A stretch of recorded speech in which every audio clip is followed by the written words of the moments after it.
యోగిరాజులు ప్రతిరోజు సాయంకాలాలప్పుడు గంగ ఒడ్డున రాణామహల్ ఘట్టంలో తిరగడానికి వెళ్తూ ఉండేవారు.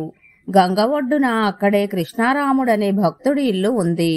యోగిరాజులు కాసేపు అలా తిరిగి వచ్చి కృష్ణరాముడి ఇంటి వసారాలో కూర్చుంటూ ఉండేవారు. గీతను గురించి రకరకాల వ్యాఖ్యానాలు చేస్తూ ఉండేవారు. ఆ తర్వాత చీకటి పడక ముందే ఇంటికి తిరిగి వెళ్లి బయటకు కానాలో కూర్చొని భక్తులకు ఉపదేశం చేస్తూ ఉండేవారు. రాత్రి 9 అయ్యేసరికి భక్తులందరూ ఇళ్లకు వెళ్లిపోయేవారు. ఈ ప్రకారంగా భక్తులకు ఉపదేశం చేస్తూ ఉండే సమయంలో వారు అప్పుడప్పుడు చేతులు జోడించి నెత్తిమీద ఆనించి నమస్కారం చేస్తున్నట్టు కనిపించేది. వారు ఉపదేశ సమయంలో మధ్య మధ్యలో ఇలా ఎందుకు చేస్తూ ఉంటారో అక్కడ కూర్చున్న వారికెవరికీ తెలిసేది కాదు. అడగడానికి సాహసమూ లేదు. ఈ విధంగా భక్తుల్లో కుతూహలం మెల్లగా పెరుగుతూ వచ్చింది. ఒకనాడు వారు అలా ఉపదేశం చేస్తూ హఠాత్తుగా నమస్కారం పెట్టినప్పుడు ఒక అతను చటుక్కున బయటకు వచ్చి చూశాడు. యోగిరాజుల భక్తుడొకడు బయట వసారాలో సాష్టాంగ ప్రణామం చేస్తూ ఉండడం కనిపించింది. ఆయన ప్రణామాన్ని యోగిరాజులు స్వీకరిస్తున్నారని అప్పుడు అర్థమయ్యింది. ఇంట్లోంచి బయటకు చూడడానికి అవకాశమేమీ లేదు. ఈ విధంగా ఎవరైనా బయట నుంచే ప్రణామం చేస్తున్నప్పుడు యోగిరాజులు ప్రతి నమస్కారం చేస్తూ ఉంటారన్నమాట. కనిపించనంతగా చాలా దూరంలో ఉండి నమస్కారం చేసే వ్యక్తికి కూడా వారు ప్రతి నమస్కారం చేస్తూ ఉంటారు.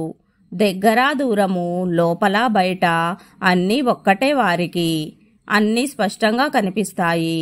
అందరిలోనూ వారు ఒక్కడ్నే చూస్తారు.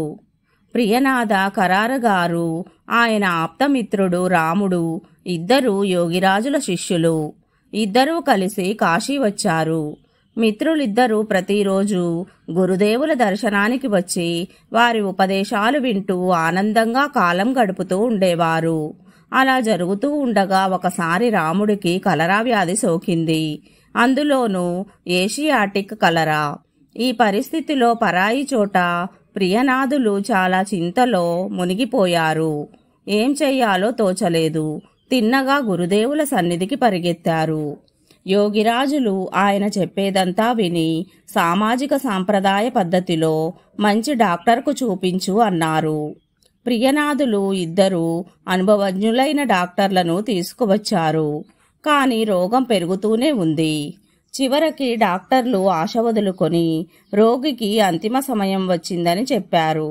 ఇప్పుడిక మరో ఉపాయం లేదు. దిక్కుతోచక నిస్సహాయ స్థితిలో ఉన్న ప్రియనాథులు గురుదేవుల దగ్గరకు పరిగెత్తి రోగి అంతిమ స్థితిని గురించి వారికి తెలియజేశారు. బహుశా అప్పటికి అతను చనిపోయి ఉంటాడని కూడా చెప్పారు. ప్రియనాథుల కళ్లలోంచి అశ్రువుల ధారగా వర్షించాయి. ప్రశాంత హృదయులు భక్తవత్సలులు అయిన మహాయోగి తమ ఆసనం మించి లేచి ఒక సీసా తీసుకొని దగ్గరే ఉన్న దీపం ప్రమిదలోని ఆముదం కొంచెం పోసి దీన్ని తీసుకువెళ్ళు, రోగి చేత తొందరగా తాగించు అన్నారు. ప్రియనాథులు ఆలోచనలో పడ్డారు. రాముడు ఈ పాటికి చనిపోయి ఉంటాడు. మరి ఈ మందు తాగించడం ఎలాగా? ఈ సందేహంతో పాటు గురుదేవులు బ్రహ్మజ్ఞులు అన్న సంగతి కూడా గుర్తుకు వచ్చింది. వారి మాట నెరవేరకపోవడానికి వీలు లేదు.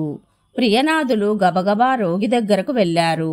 రోగి శరీరంలో ప్రాణమున్న దాఖలా ఏమీ లేదు. అయినప్పటికీ విశ్వాసంతో రోగి నోట్లో చమురు చుక్కలు కొన్ని వేశారు.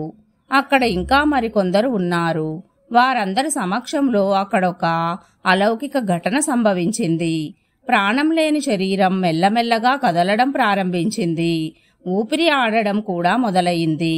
రోగి పునర్జీవితుడయ్యాడు.